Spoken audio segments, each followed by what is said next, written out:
Marcos capítulo 5, no verso 35. Vamos ler. Amém ou misericórdia? Estando ele ainda falando, chegaram alguns dos principais da sinagoga, a quem disseram: a tua filha está morta, para que enfadas mais o mestre? E Jesus, tendo ouvido essas palavras, disse ao principal da sinagoga: não temas, crê somente. E não permitiu que alguém o seguisse, a não ser Pedro, Tiago e João, irmão de Tiago. E tendo chegado à casa do principal da sinagoga, viu o alvoroço e os que choravam muito e pranteavam. E entrando, disse-lhes: por que vos alvoroçais e chorais?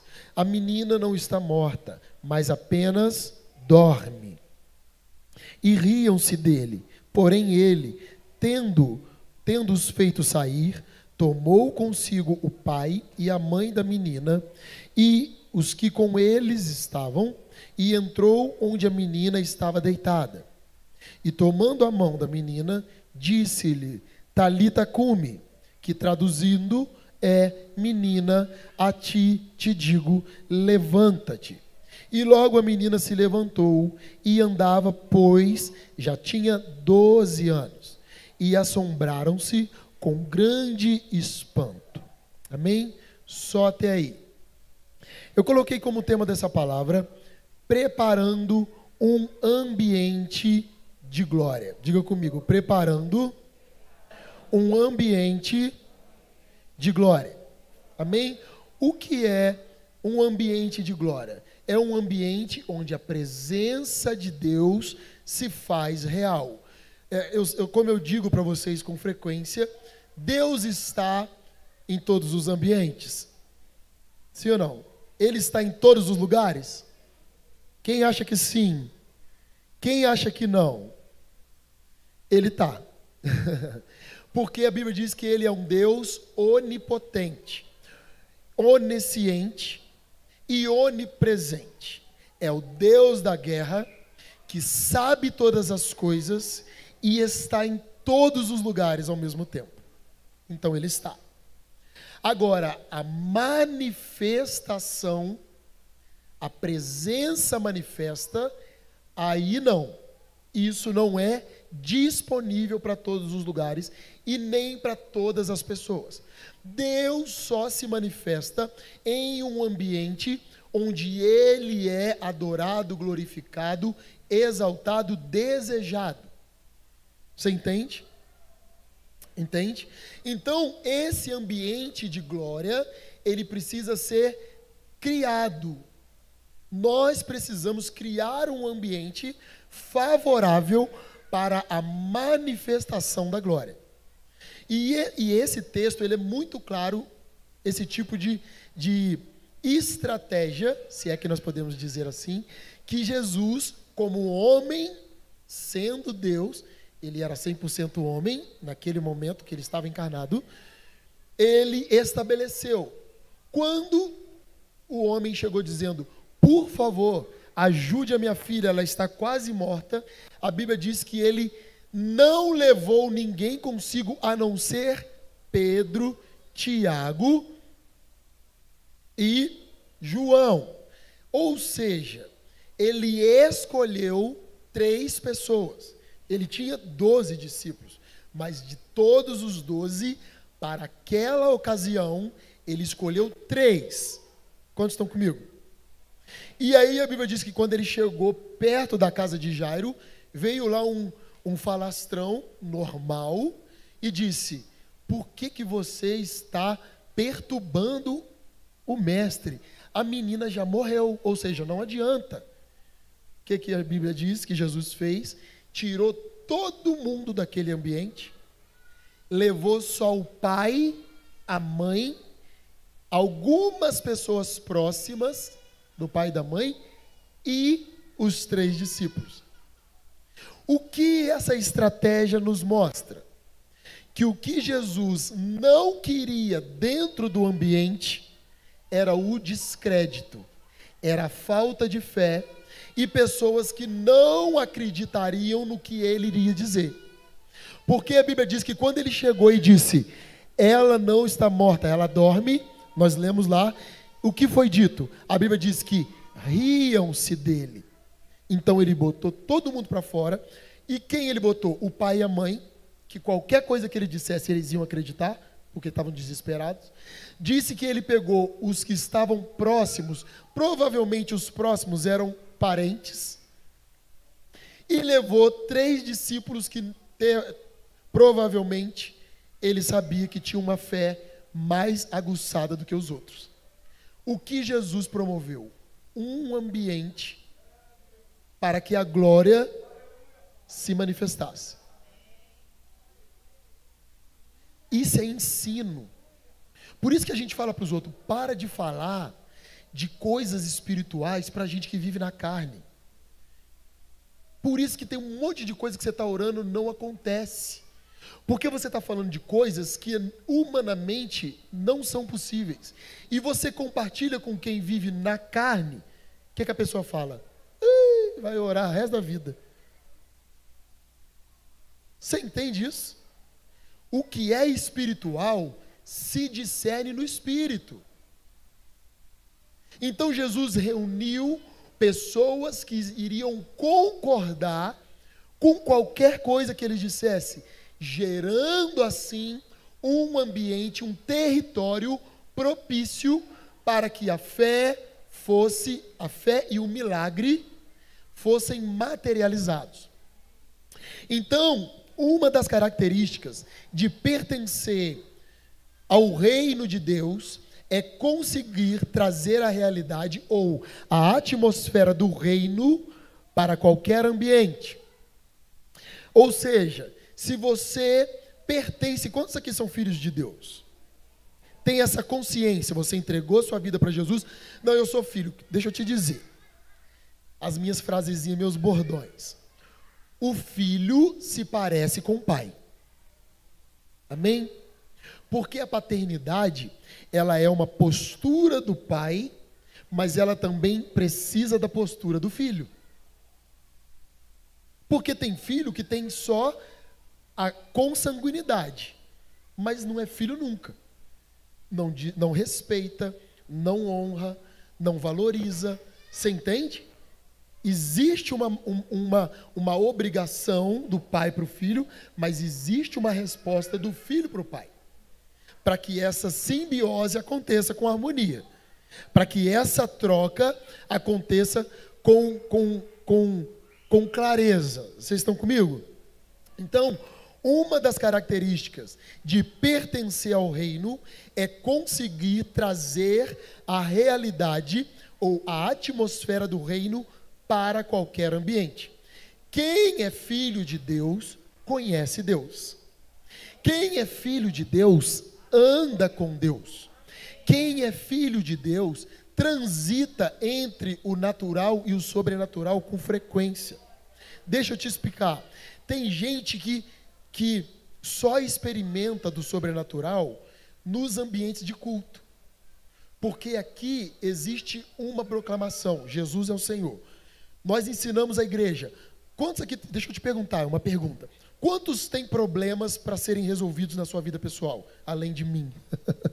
Cada dedo é um problema, se eu for levantar, eu preciso de uns 2 braços aqui. Quantos têm problema? Todo mundo. Quem não tem problema, depois vocês oram por nós, tá bom? Vocês estão quase voando. Eu tenho mais do que um. Mas se que não tenho, depois eu vou precisar de sua oração. Quem tem problema? Todo mundo. Só que o culto, como você talvez tenha aprendido, não diz respeito a você. Então você não veio buscar a tua resposta. Você veio para adorar aquele que vive e reina para sempre.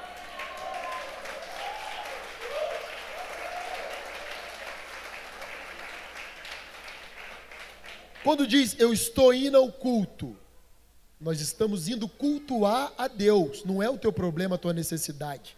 Isso não significa desprezar o que você precisa, mas significa que quando nós geramos uma atmosfera, um território fértil para o milagre, e Deus vem, todos os problemas são resolvidos, mesmo que você não peça, nesse momento, porque Deus já conhece. Porque quando você vem para o culto para que o seu problema seja resolvido, a gente não consegue gerar um lugar onde o único adorado é o Senhor. Porque, eu estou te falando, a capacidade que nós como seres humanos temos de adorar o problema é muito grande. Você já viu aquela pessoa que você chega para falar e ele só fala do problema? E às vezes é um problema sério, mas o problema tomou o lugar do poder de Deus. Então, quando você coloca o poder de Deus acima do teu problema, o poder de Deus soluciona o problema que você tem. Então, nós nos reunimos para cultuar a Deus. Geramos um ambiente favorável para a manifestação. E aí tem gente que só aqui consegue experimentar. Porque Deus vem, o povo chora, aquela atmosfera, e aquele cara, só. Isso não é filho. Como diz a palavra, é como os cãozinhos que ficam debaixo da mesa para comer migalha. Porque o filho senta na mesa. Ele não pega a rebarba. Ele come do banquete. Entendeu? Então, nós não somos uma igreja que frequenta o sobrenatural. Nós habitamos lá porque entendemos que nós somos peregrinos aqui. Você entende isso? Amém. Então, para trazer essa atmosfera para o lugar onde nós frequentamos, você tem que conhecer a atmosfera. Você entende isso? Como que você vai trazer a realidade celestial se você não conhece? É filho. E o próprio Jesus nos ensinou quando nos deixou a oração do Pai Nosso. Primeiro, oração do Pai Nosso, todo mundo pode repetir? Pode repetir. Mas quem tem poder sobre ela? Filho. Porque os outros não passam de vã repetição. Pai Nosso que estás no céu, santificado seja o vosso nome. Não tem efeito nenhum. Porque quando você começa a orar, você vê que Jesus deixou uma oração para os filhos. Já começa dizendo, Pai Nosso. É para filho. E olha o que diz, nessa oração, em Mateus capítulo 6, no verso 10. Se você quiser abrir, pode abrir, eu já vou ler.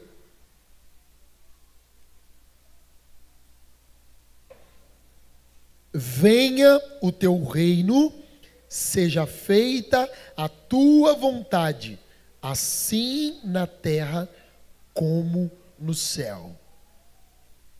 Isso é a coisa mais poderosa, uma das coisas mais poderosas. Porque qual é a intenção de Deus? É estabelecer na terra, a partir de você, que é um homem ou uma mulher de Deus, a partir de mim, a partir da nossa casa, que se tornou um ambiente guardado pelo Espírito de Deus, estabelecer as verdades do céu aqui nesse lugar. Você entendeu? É fazer a tua vida, o lugar que você frequenta, o ambiente que você vive, ter o céu, a atmosfera das regiões celestiais. É aquela casa que você chega e fala, gente, sua casa me dá vontade de ficar aqui pro resto do dia. E às vezes é uma casinha simples, não tem conforto nenhum, calorão, mas existe paz. E é a paz que excede a todo entendimento.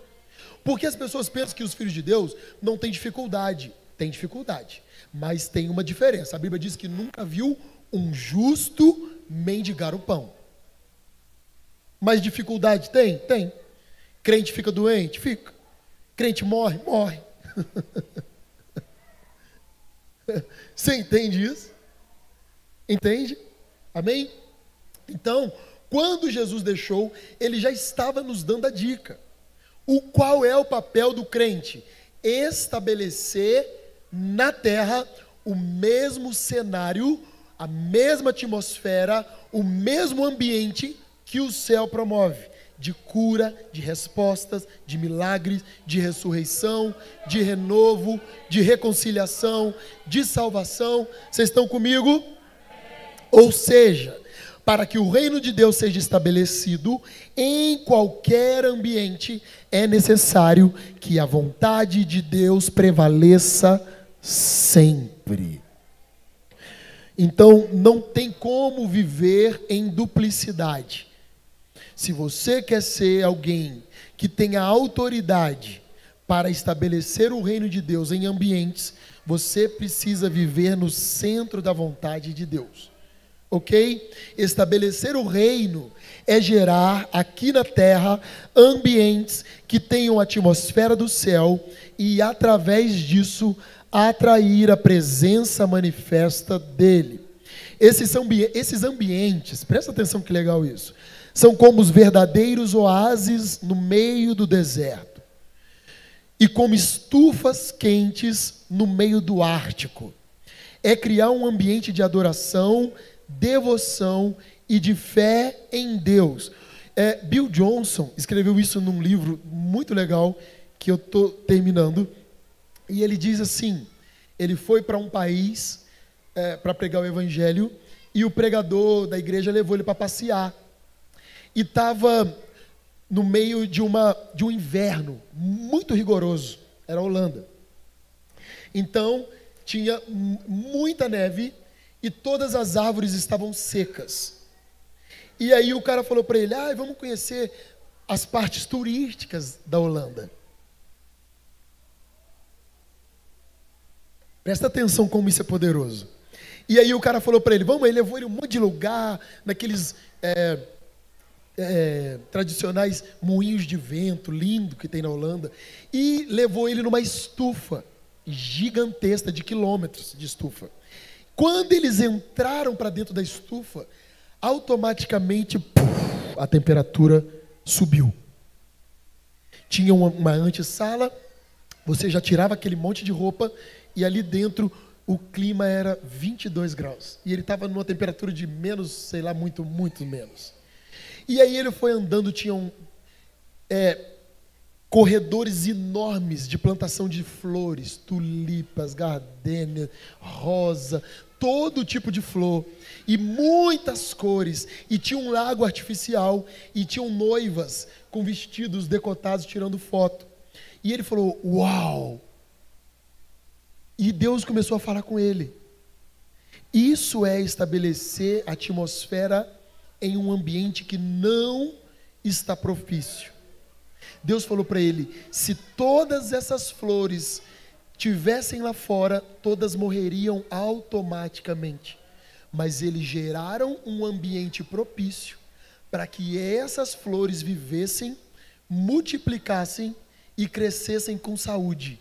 Assim é o ambiente que você precisa gerar como homem de Deus, mesmo no meio do caos, para que as pessoas entrem e encontrem vida. Não importa o deserto que elas vivam, não importa a frieza que elas se encontrem, mas quando elas entrarem na atmosfera que você estabelecer em meu nome, elas terão vida abundante. É muito poderoso. Fora da estufa, tudo morto. Dentro da estufa, tudo com cor, vida. Quantos entendem isso? Amém?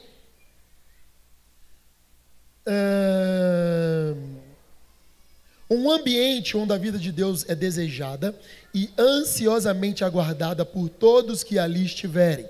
Isso não é pré-requisito para um lugar que tem, não é pré-requisito para que um lugar tenha a mesma atmosfera que o céu.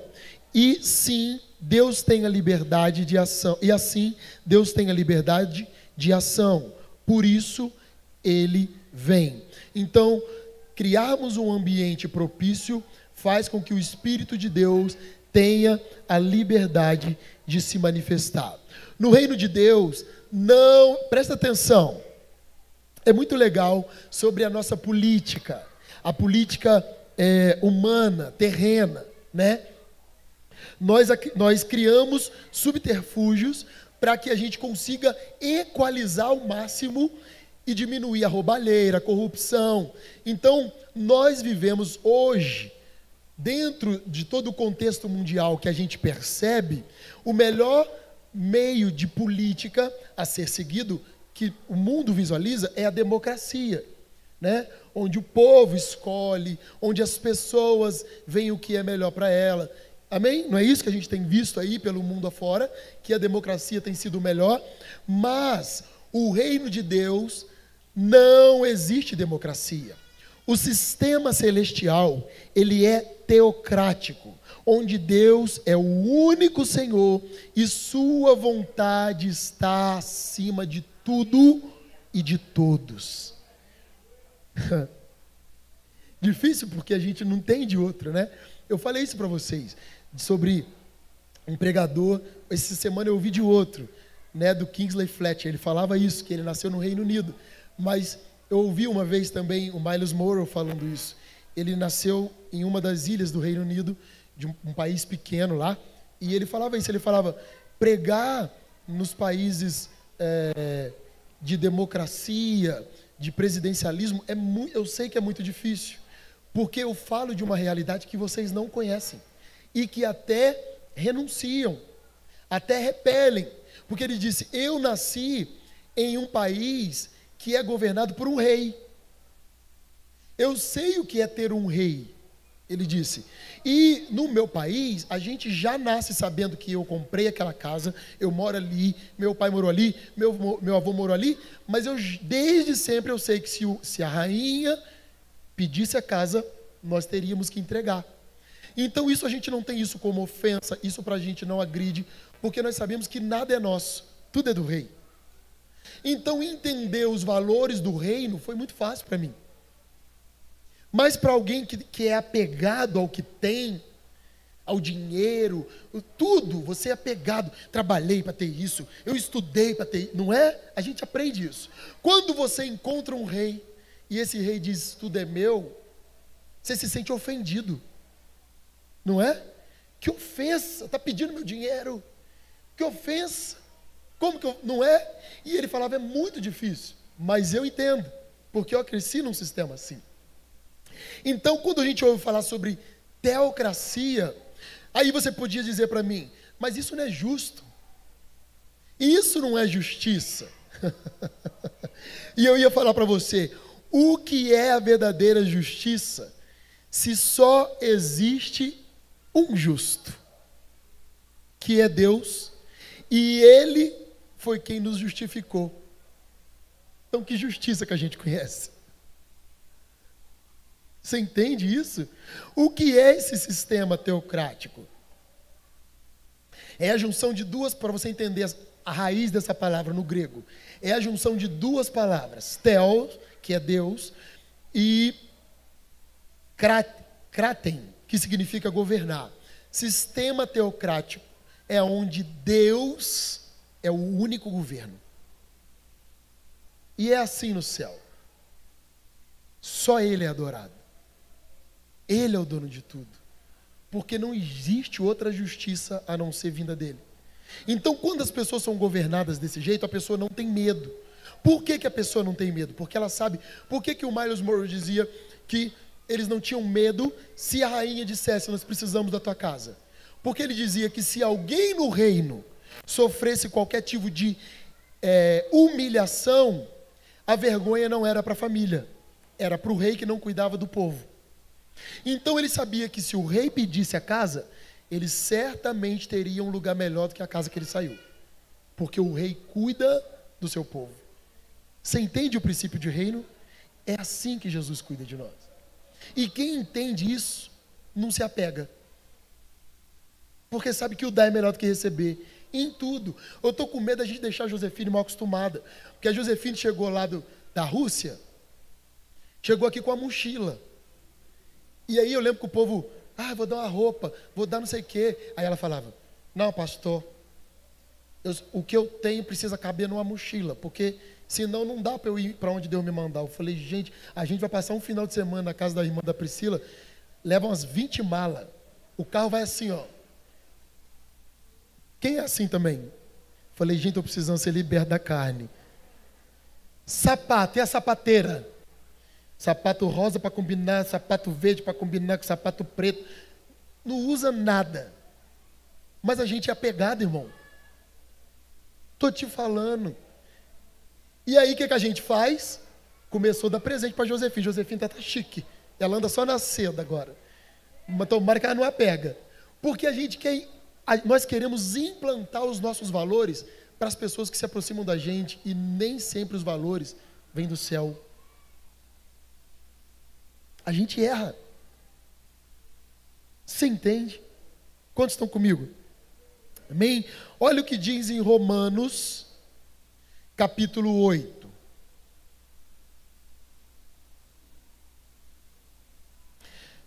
Verso 33. Diz assim: quem intentará acusação contra os escolhidos de Deus? É Deus quem os justifica. Agora Romanos 5, 8, 19.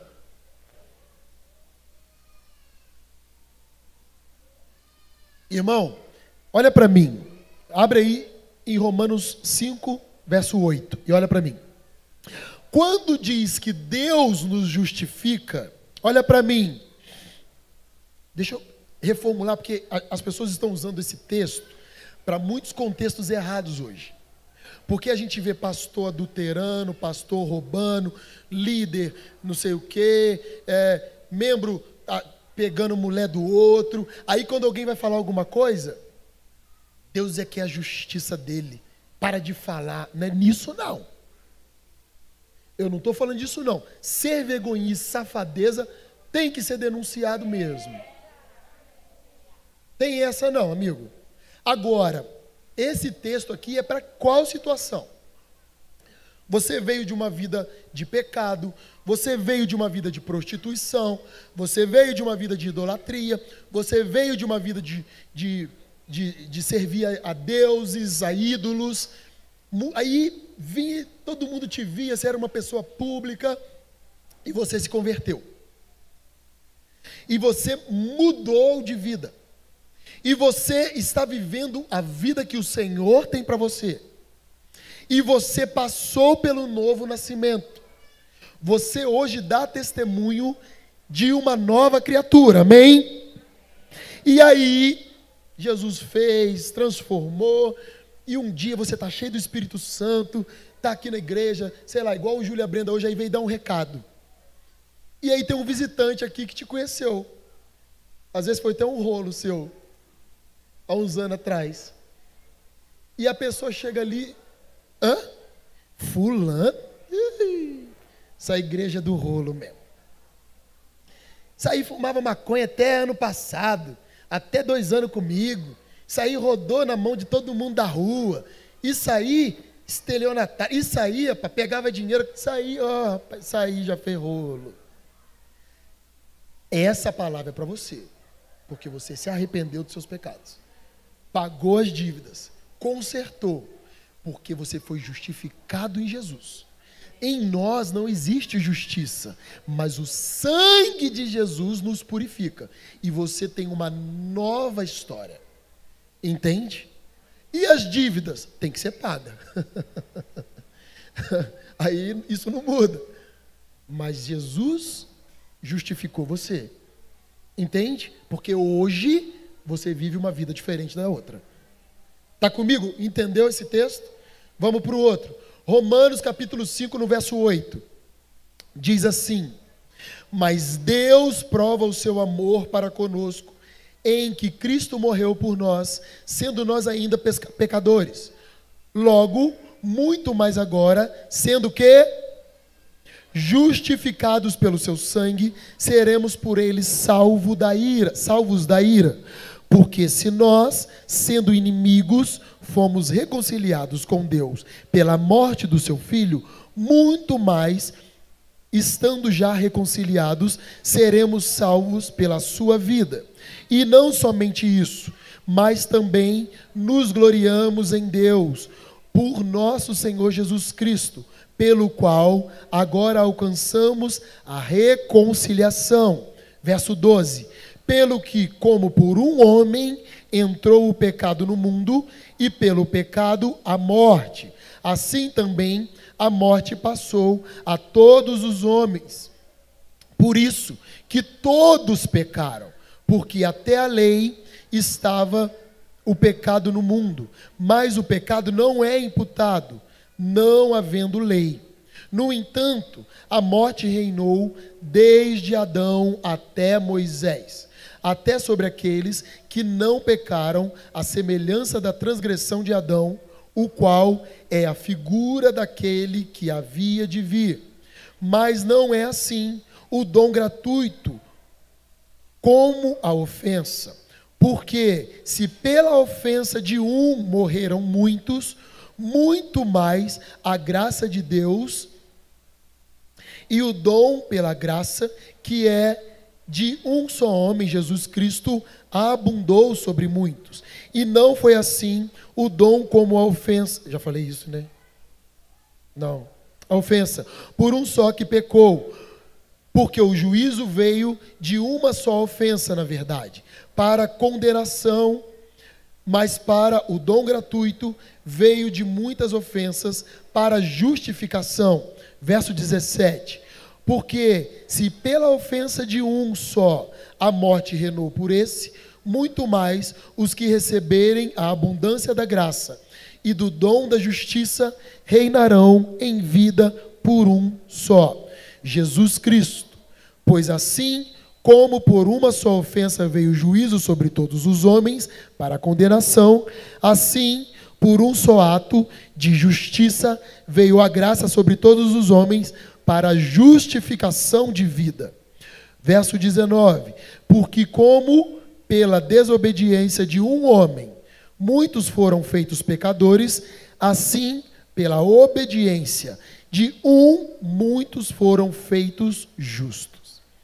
Então, por Adão entrou o pecado, por Jesus entrou a justiça.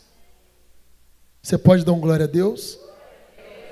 Então, se alguém disser, você não é justo, mas você pode dizer, aquele que morreu por mim, me justifica. Você entende? Mas no passado, o meu passado, Jesus lançou no mar do esquecimento. E dele não se lembra mais. Mas eu posso falar para você do meu presente e do meu futuro. Porque esse eu estou construindo novamente todos os dias. Quantos estão comigo? Nascer em Cristo é o mesmo que se tornar justo por causa dele. Pois ele nos justificou quando se entregou na cruz pelos meus e pelos seus pecados. Sendo assim, o maior reflexo desse novo nascimento é que somente a vontade dele prevaleça na nossa vida o tempo todo, até o dia da nossa morte. Então, a maior referência de que você se tornou um homem de Deus é que a vontade de Deus, o desejo de cumprir essa vontade, é maior do que viver a vida de como você acredita que seria bom. Amém? Criar em nós um ambiente propício para a manifestação da glória de Deus é fazer do nosso corpo lugar de habitação do seu espírito. Olha que coisa tremenda. Quando Jesus subiu, você já sabe, ele disse para os discípulos, antes de ser assunto, não fique, porque os caras estavam tudo apavorados. Vivendo com Jesus, eles só faziam bobeira. Eles pensaram, Jesus vai embora para o céu, o que nós vamos arrumar? Como vai ser o silêncio? Como vai ser o sentimento de orfandade? Porque o cara está aqui o tempo todo falando, não faz isso, não vai por ali, vai por aqui, não é assim, é assado. E ele vai para o céu e vai deixar a gente sozinho? E Jesus disse para eles, não tenham medo. Eu não vou deixar vocês órfãos. Eu vou, mas eu deixarei o Paracletos, que é o Consolador. Aquele que nos convence do juízo e do pecado. O Espírito Santo. E para quem o Espírito Santo é destinado? Diga, filhos. Amém? Então, quando você entrega a tua vida para Jesus, quando você reconhece a morte de cruz, você automaticamente se torna templo do próprio Deus. Ele habita em você. E aí, aquilo que Jesus fazia pelos apóstolos, ele ainda continua fazendo através de nós hoje. Por isso que você fala, pastor, eu estava com uma vontade, e eu estava ouvindo aquela voz, não faz. Não, não é por aqui, é por ali. Ou seja, ele não está morto. Ele continua vivo e continua do nosso lado, nos dizendo, nos direcionando como fazer e quando fazer. Ele habita em nós. Você pode dar uma salva de palmas por isso?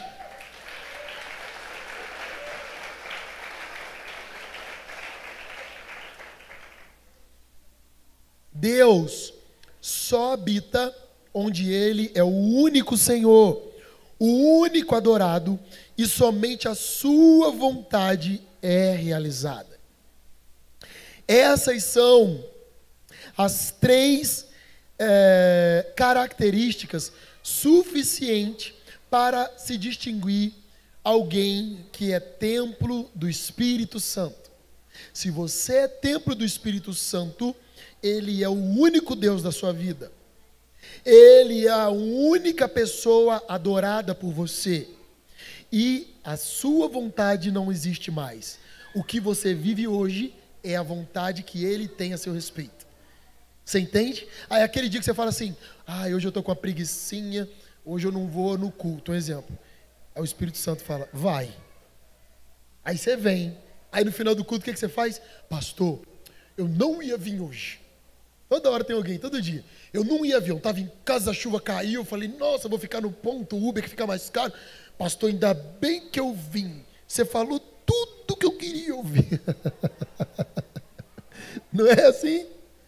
E isso é porque o Senhor que me deu a palavra sabia que você precisava ouvir. Então Ele te trouxe. E isso são sinais de que o Espírito de Deus habita em você. E você precisa, a partir de agora, como diz a palavra, não extingueis o Espírito. Não silencie o Espírito.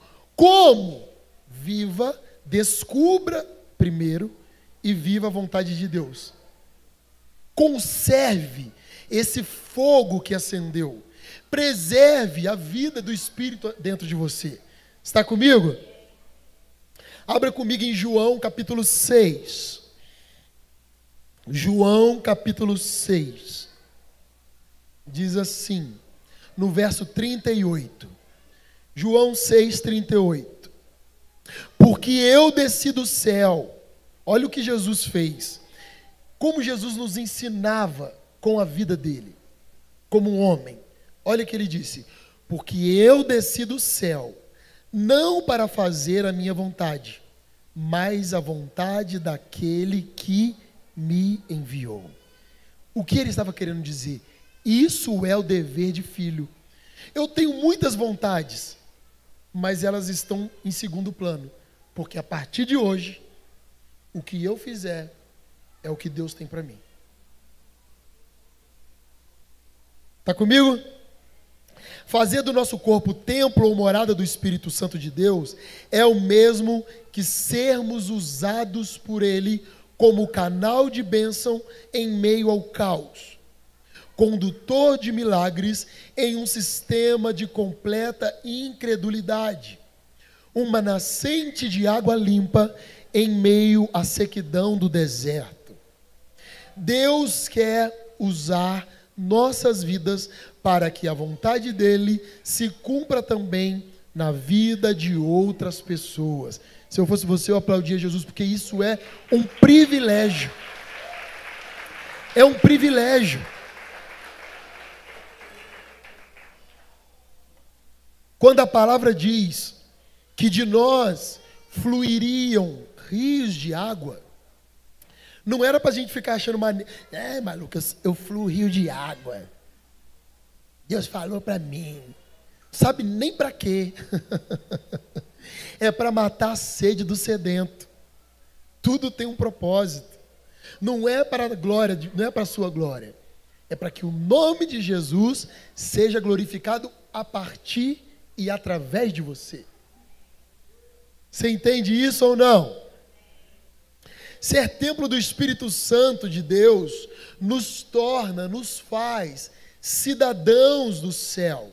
E por isso temos a legalidade no mundo espiritual de gerar ou de estabelecer a mesma realidade que existe lá por onde nós passarmos.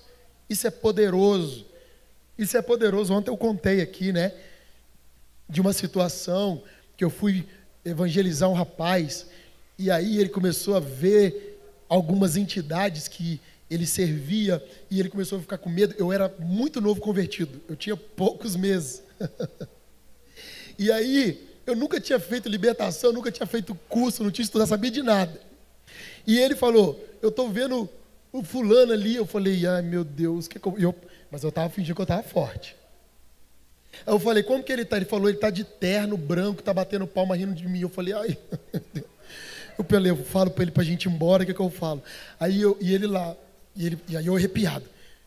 Eu tenho o meu jeito de perceber que tem demônio, eu fico arrepiado, me dá uns negócios. Aí, só que eu era muito novo convertido, eu não sabia me comportar. E aí ele falou, tá ali. Eu falei, vamos para lá. Mentira, eu não falei não, eu queria falar isso. Falei, mas eu estou falando para ele que Deus é poderoso, agora eu estou no fogo. Como é que eu vou sair correndo? Aí eu falei, vamos orar. Ó, eu orando. Dá a mão. Eu falei, aonde que está o troço? Ele está ali na escada. Eu falei, tá. Vamos orar. Aí eu comecei a orar. Falei, em nome de Jesus, todo espírito maligno, sai. Comecei a orar. Aí, acabei de orar, mas não perguntei para ele se o bicho tinha saído, não. Eu só orei. Aí ele, tá ali, mas não. Eu falei, tá bom. Aí, ele falava para mim, o meu pai faz os rituais dele aqui no sótão. Lá que estão as estátuas. Eu pensei, é lá que eu não vou, né? Aí, acabei de orar o Espírito Santo. Você vai dormir na casa dele. Sobe lá e ora lá e expulsa tudo. Falei, meu Deus do céu, eu não sabia nem o que orar. Mas eu sabia que o nome de Jesus era poderoso. E isso basta. Porque o diabo, Satanás, não se submete a mim. Ele se submete ao nome de Jesus. E ao poder de Deus que se manifesta através de mim. Você entende? Então eu era novo convertido, mas eu sabia do poder de Deus. Falei, vou lá em cima, mas vai na frente. Ele foi na frente. Falei, vai para você me mostrar. Tinha nada para mostrar, o caminho era um. Falei, vai na frente, qualquer coisa. Eu corria, né? Aí ele foi. Aí subi lá os trem. Falei, sangue de Jesus, vamos orar, fecha o olho. Aí comecei a orar, Deus, o Senhor diz que o Senhor habita em mim e o mal não pode me tocar. Então, enquanto eu estiver nessa casa, eu não moro aqui, mas hoje eu, como filho, eu sou autoridade. Põe esses demônios do portão para fora. Enquanto eu estiver aqui dentro, eles não vão entrar aqui.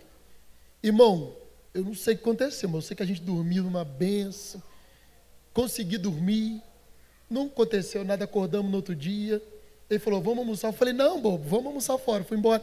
Mas foi uma benção. Foi ótimo. Porque o poder de Deus opera através dos filhos. O filho carrega a essência do pai. E isso está sobre mim e sobre você. Você não precisa saber muito, você só precisa saber que Jesus é poderoso e não há outro.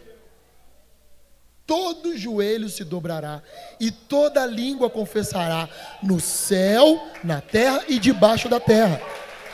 Até os demônios se sujeitam ao nome de Jesus. Tem essa. Você está comigo?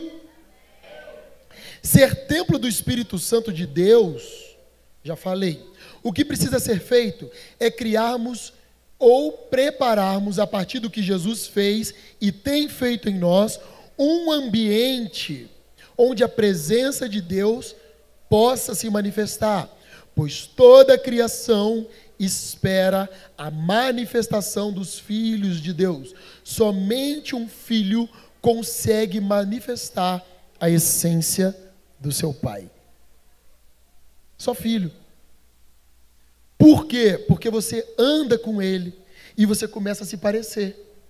Você começa a falar igual. As pessoas falam, eu vejo paz em você. É Deus. Os outros olham para o Davi e falam, nossa, eu raspei essa barba, é esquisito. Depois que eu raspo, eu acho que o olho pula, o beiço pula, é um troço esquisito. Aí eu raspei, e aí as pessoas falam para mim, nossa, eu olhei para o senhor, pastor, eu olhei igualzinho o Davi. O senhor olhou assim, está parecendo com o Davi. Nossa, o Davi andando é igual a você. O Davi falou um negócio igualzinho. Nossa, por quê? Filho, ele anda comigo o dia inteiro, a referência que ele tem sou eu. Então ele começa a reproduzir os meus comportamentos de forma involuntária. E é assim com Deus. Não precisa de você sair falando para os outros que você é crente. Só ande com Ele. O seu silêncio vai denunciar quem é você.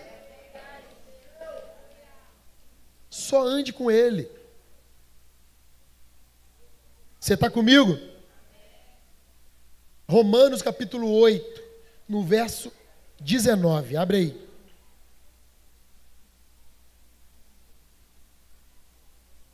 Que às vezes você fica falando, eu sou crente, você está pagando é mico. Eu sou crente. Eu lembro disso, né? Eu era novo convertido, eu frequentava um grupo pequeno num bairro aí. Não vou ficar falando essas de quem, não. Aí eu ainda estava no processo de mudança de vocabulário, de fazer as coisas. Era muito difícil, porque de 10 palavras, 11 era palavrão. E para mim era muito comum, porque o meio que eu vivia era assim. Então eu falava, nossa, eu não posso pegar microfone nunca, porque a hora que eu ver, vazou um. Aí eu estava lá na beira da piscina. O grupo que eu frequentava, gente, tinha tudo, menos palavra de Deus, era um rolo. Era uma churrasqueira, uns meninos fazendo um rolo, o povo pagando bunda lelê. Palavra de Deus não tinha nada, mas eu estava lá. Foi bom porque eu era novo convertido, então eu achava aquilo legal. Falava, esses crentes são legais, mas tudo na carne. Aí eu ia. Estou lá, sentado na beira da piscina, churrasco rolando, pregação nenhuma, mas tá lá. Aí veio um filho de Belial, e eu assim, distraído no espírito. Pensa eu, preto desse jeito, com o sol batendo nas minhas costas, uns 10 minutos. Tava brasa já. Tava dando até aqueles vergão. Aí eu sentado. O filho de Belial veio com a coca gelada. Encostou. Irmão, o que você acha que saiu? Aleluia! Eu acabei de falar, falei, arabaxarabara. Ó,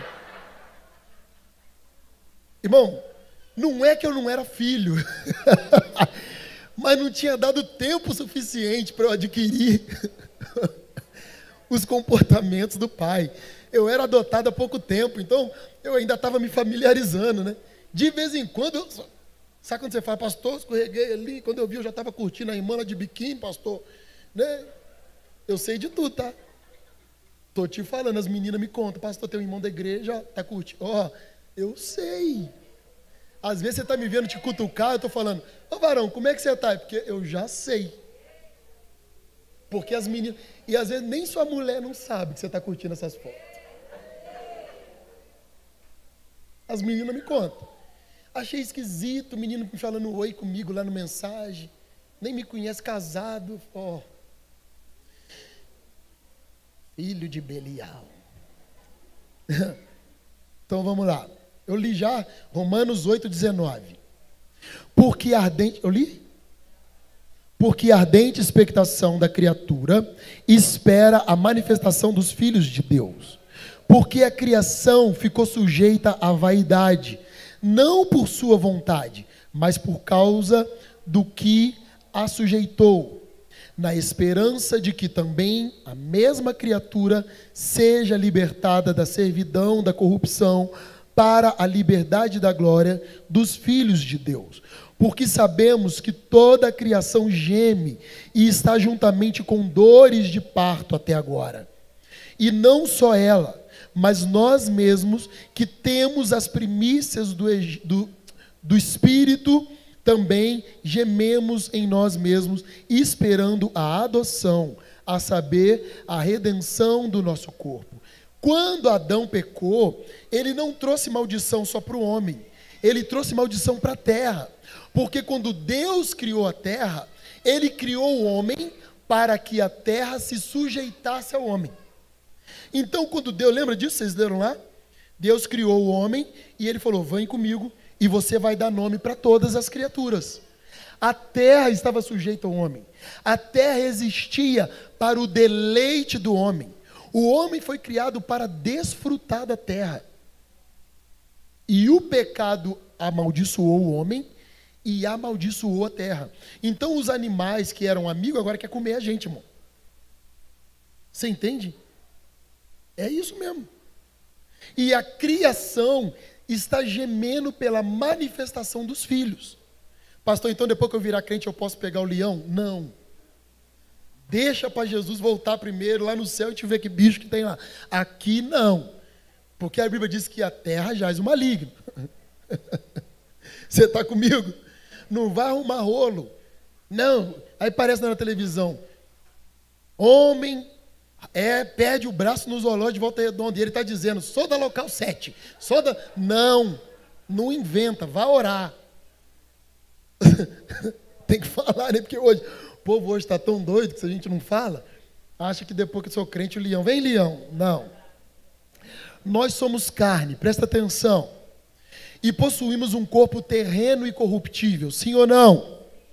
Nossa natureza, essencialmente carnal, luta constantemente contra a vida do Espírito que hoje habita em nós. Somos naturalmente e constantemente inclinados a fazermos o que é errado, a fazermos aquilo que conscientemente sabemos que não deveríamos fazer. É ou não é assim? Alguém precisa dizer que é errado, irmão?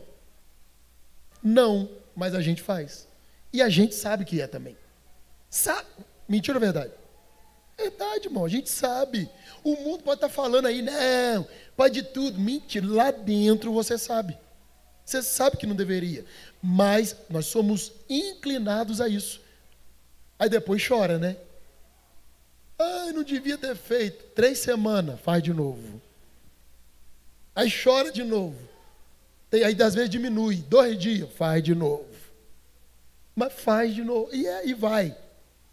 Por isso, ao reconhecermos Jesus Cristo como Senhor e nos tornarmos morada do seu Santo Espírito, nós travamos uma luta diária e permanente entre a vontade do Espírito e os desejos escusos da nossa carne mortal.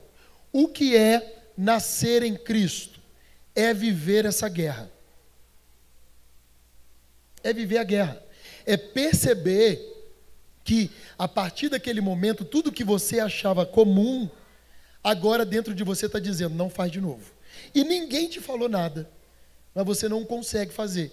Eu já vi muito isso, às vezes, na igreja. O cara vem na igreja, normal, já fuma 10 anos, enfim. Aí o cara fala, pastor, depois que eu vim aqui, cara, tem um negócio na minha cabeça, eu acendi um cigarro, fiquei com a culpa. Eu falei, mas quem te falou isso? Ninguém. Eu falei, o Espírito Santo.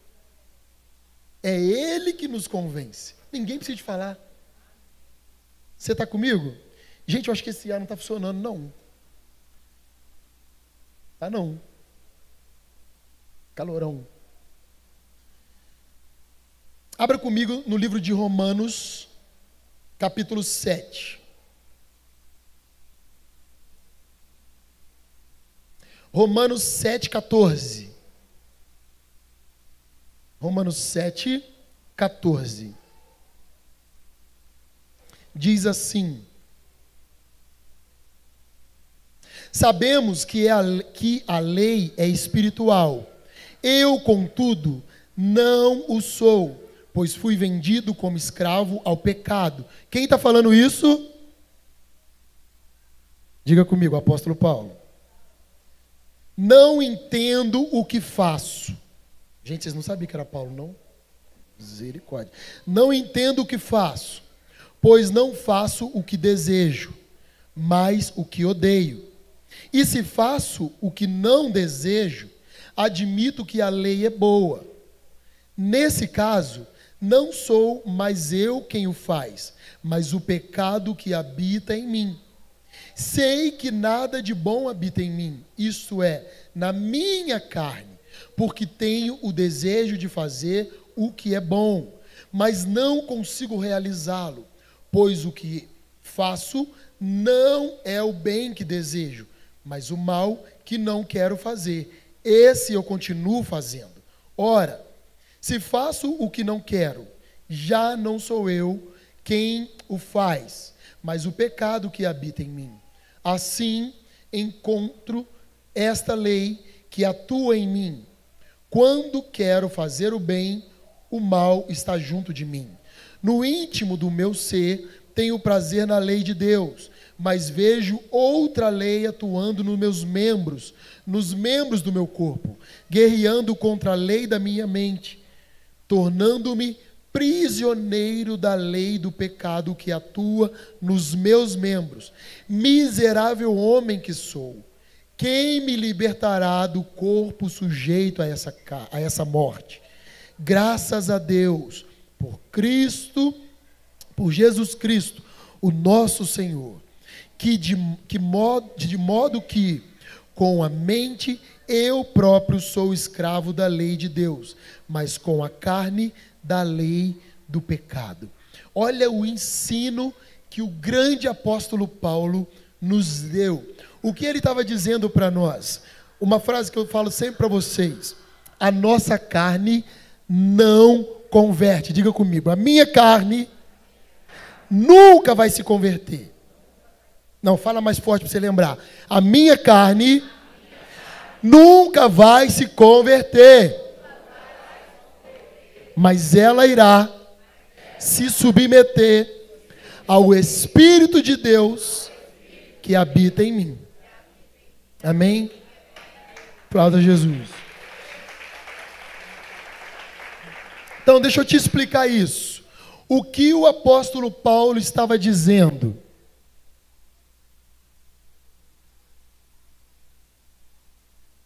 O que o apóstolo Paulo estava dizendo? Ele disse: eu só quero fazer bobagem, mas a minha vontade é de não fazer, mas a minha carne me leva para aquele lugar, mas eu penso em não fazer, mas na hora de fazer eu faço eu. O que ele estava querendo dizer para mim e para você? Não confie na tua carne, irmão. Eu lembro de uma história de um discípulo que eu tinha muitos anos, na época da primeira igreja que eu estava, e ele contando: não, pastor, eu tinha uma namorada e eu ia na casa dela, era muito de Deus, eu dormia na sala, aí a gente ficava ouvindo a rádio, e aí, gente, me deu uma raiva. Aí ele falou, eu falava: cara, mas esse negócio de dormir não dá certo, rapaz, você é homem. Não, pastor, a gente está no espírito. Rapaz, você acredita que a gente acabou fazendo os negócios ouvindo louvor? Falei: sem vergonha. Eu não sei para que ele me contou, ouvindo louvor. Acho que ele quis santificar o momento, né? Ele quis, né? Ele quis dizer: não, a gente fez, mas ela estava cantando só para expir. Safadeza. Irmão, não dê lugar ao diabo. Se eu contar, é porque tem coisa que não dá para contar no público, que aí escandaliza, né? Vai para aqueles sites de crente que zoa, né? Irmão, cada coisa que eu vi, eu tô lembrando de uns aqui, que eu falei: gente, que evangelho é esse que o povo aprendia? Irmão, não subestime a tua carne. Não dá. É só minha amiga, irmão. Você é casado, sua amiga é tua mulher, só. Aí eu sou solteiro, cuidado, porque você pode estar defraudando alguém também. Nossa carne não presta, irmão. A única coisa que presta em nós é a justiça de Deus que nos foi entregue na cruz do Calvário. O resto, nada. Então não fica com esse papo: a mulher vai deitar, você está lá na internet um pouquinho depois que ela deitou. Mulherada, consulte o celular do seu marido, vê as páginas que ele está frequentando, vai no histórico. Tem uns irmãos malandros aí que apagam os históricos, né? Estou te falando. Pede a senha de todas as redes sociais, vai no direct. Estou falando, não é por ciúme, não. É porque essa liberdade é justa. Vocês são uma só carne. Isso é unidade.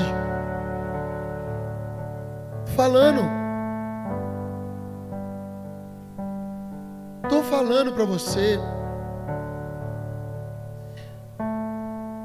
existe uma maneira de nós enfraquecermos nossa carne mortal e fortalecermos a vida do Espírito em nós, usando as armas espirituais que são poderosas em Deus para destruir fortalezas do mal que tentam agir em nossas vidas.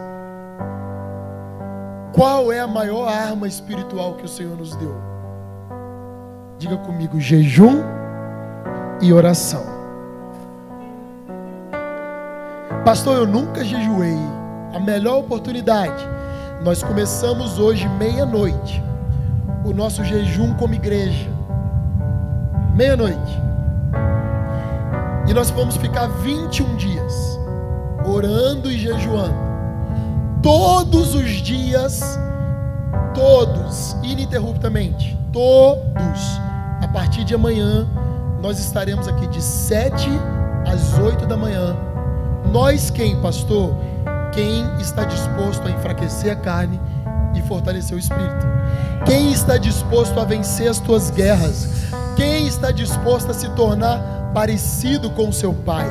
Quem está disposto a viver nessa terra como representante do céu. Quem está disposto a ser aquele que consegue a implantar nos lugares que frequenta o reino de Deus. Aquele que sabe os caminhos que nos levam ao Pai. Aquele que tem o Pai como único e suficiente Senhor. Você vai estar aqui?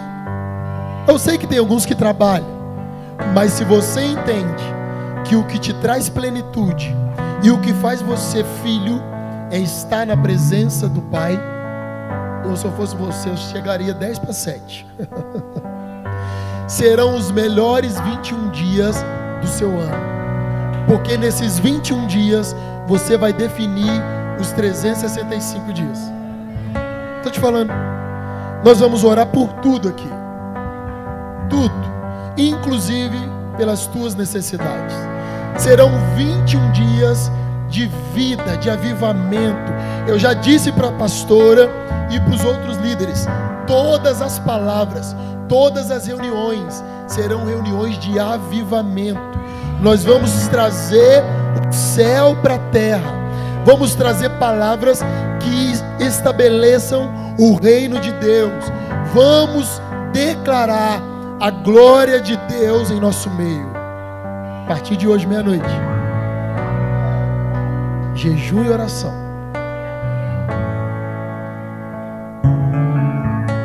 Tamo junto? Pastor, eu trabalho 8. Sai 20 para as 8. Sai 7:30, mas vem. É você e Deus. A ideia, o propósito está estabelecido. E aí é você. Quais os objetivos do jejum, pastor? Dentro de tudo que o Senhor ensinou hoje, primeiro objetivo, diga comigo, enfraquecer a carne. Amém? Enfraquecer a carne e fortalecer o espírito, nos tornando mais sujeitos a realizar a vontade de Deus. Segundo objetivo do jejum, nos tornar sensíveis. Diga comigo, nos tornar sensíveis.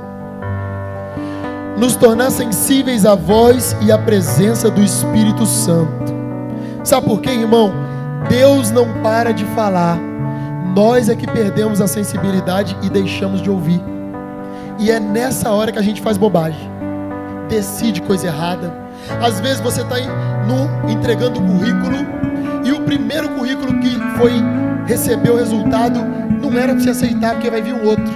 E aí você está na carne, aceita o primeiro. Entende? Vamos lá? O terceiro objetivo do jejum, nos deixar conectados. Diga comigo, nos deixar conectados.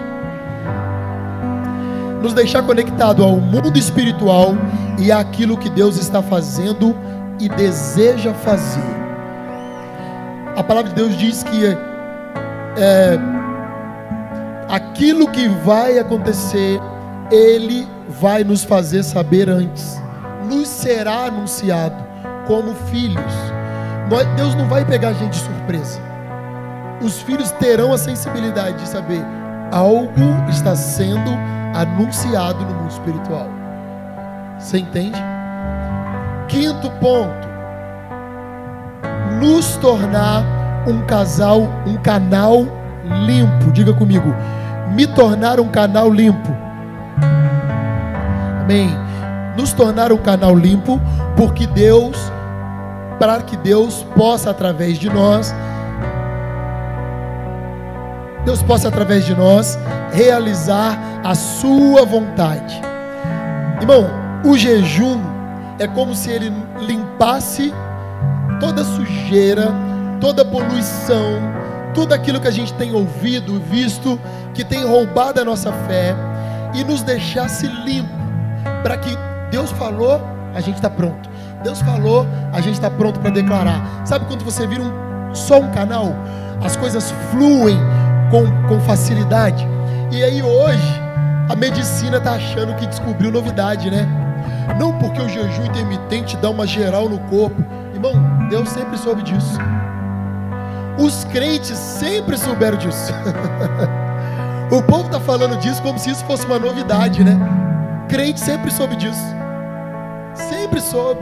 O jejum faz bem para o corpo e para o espírito. É novidade só para o bobo, porque para a gente que jejua, a gente sempre soube. Dá uma resetada mesmo. É bom, traz saúde. Ponto 6: aguça e desperta a nossa vida espiritual. Vamos lá? Aguça e desperta a minha vida espiritual. Amém. E enfraquece e mortifica drasticamente a minha carne. Me deixa muito mais suscetível a cumprir aquilo que Deus quer que eu faça. Você fica alerta. O jejum nos deixa alerta. Você não é pego de surpresa. O sinalzinho vermelho acende antes de você fazer uma bobagem. Alguém se aproxima com você meio estranho. Você já fala: tem coisa errada aí. Parar de responder. Estou falando. 7º e último ponto. Qual o objetivo do jejum? Aumenta a minha autoridade e poder. Pastor, mas o crente tem poder? Sim. Deus deu poder à igreja para destruir as obras do mal. O poder vem dele, mas nos é dado. Então o jejum aumenta a sua autoridade e o seu poder. Então diga comigo: aumenta a minha autoridade e o meu poder. Amém. Potencializando a minha vida espiritual e nos aproximando mais de Deus. Quantos querem estar mais próximo de Deus? Porque esses 21 dias vão definir o ano de 2022. Nós vamos ser uma igreja cheia do Espírito Santo. Nós vamos ouvir as pessoas dizer: tem alguém na tua igreja para orar? Qualquer um vai poder ir, porque você vai ter definido uma nova história. Você será uma pessoa diferente, em alerta, distinto, com os olhos no sobrenatural. Serão como aquelas estufas que eu disse.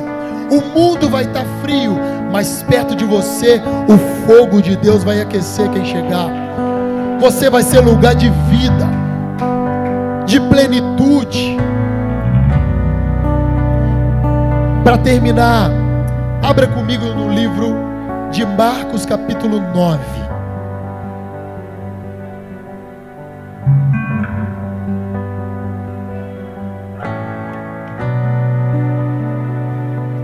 Marcos 9,14 diz assim: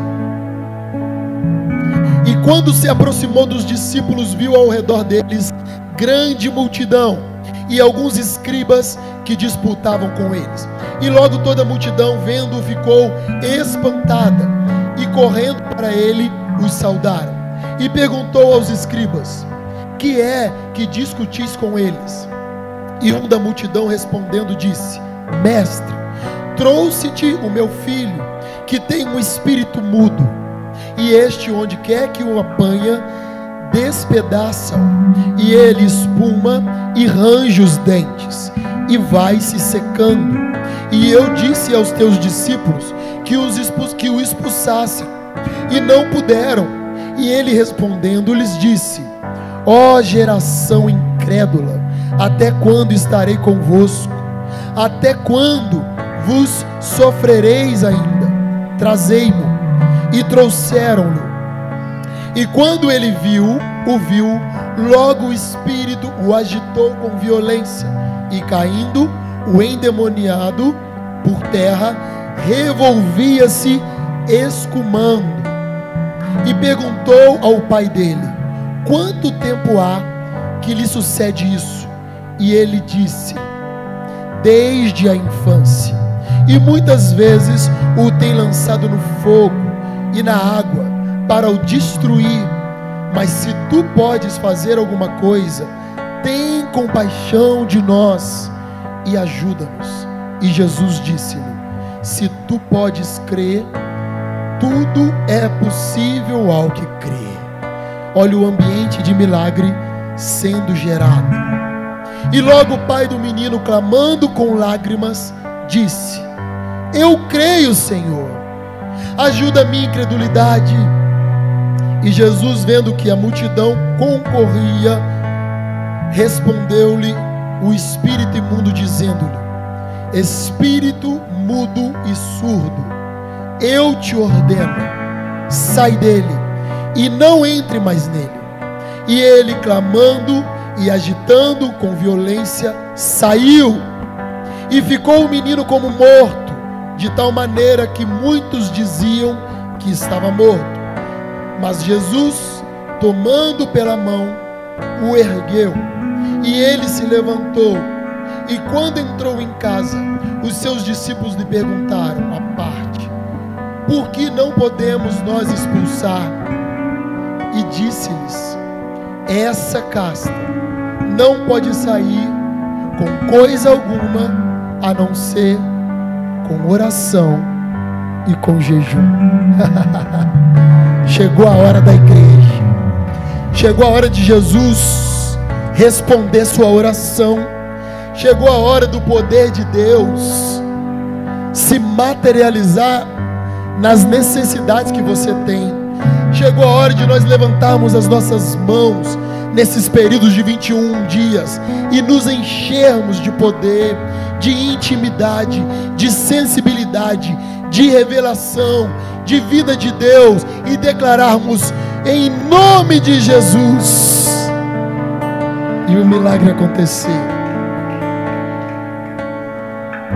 porque nós estaremos conectados, declarando um ano da presença manifesta. Eu digo isso desde que eu me converti, e interessante, porque foi a palavra que Deus estabeleceu para nós abrirmos a igreja, que é a palavra de Ezequiel, sobre o vale de ossos secos. E eu disse que quando li esse texto pela primeira vez, eu fui muito confrontado, porque a palavra diz assim: enquanto ele orava, houve um grande ruído de ossos batendo em outros ossos. É um trecho que passa insignificante, mas me fez há 20 anos que isso ecoa na minha mente. Aquilo, porque Deus me mostrou, Deus falou: isso é poder de oração. Ele não precisou terminar de orar, o milagre já estava sendo estabelecido.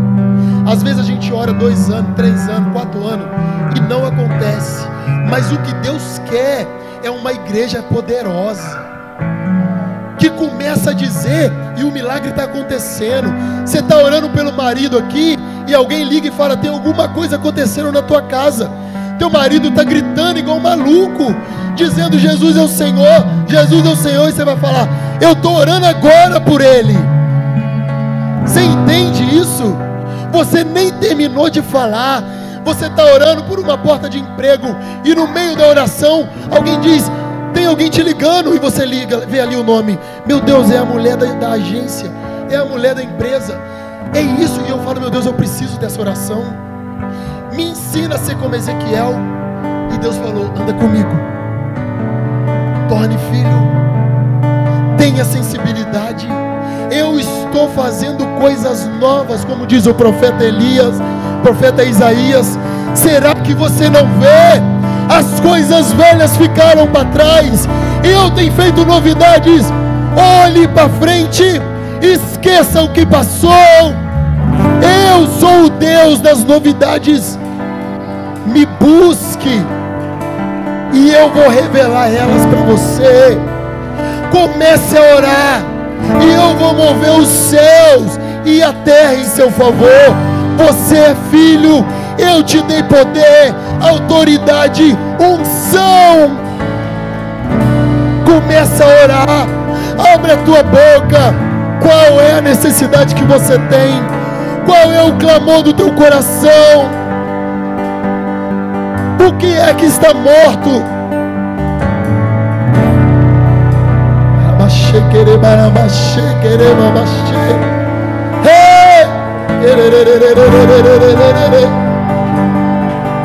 Vem Jesus, vem, vem, vem, vem, vem.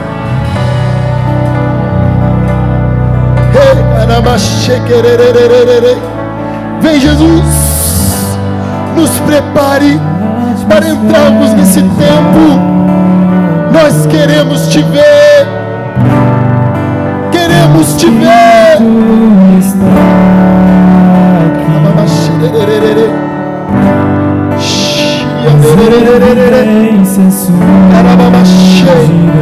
Você que tem certeza que vai estar nesse jejum, nem que seja pela manhã, vem aqui.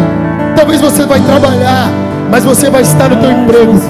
Vamos aqui clamar o poder, o fogo do Espírito. Nos ajude afastando as cadeiras. Jesus, vem Jesus. As evidências Vem Jesus. Teu Espírito Vem Jesus. Vem Jesus. Vem, vem, vem, vem Jesus. nesse lugar. Fica me olhando não, irmão, é para você orar. É para você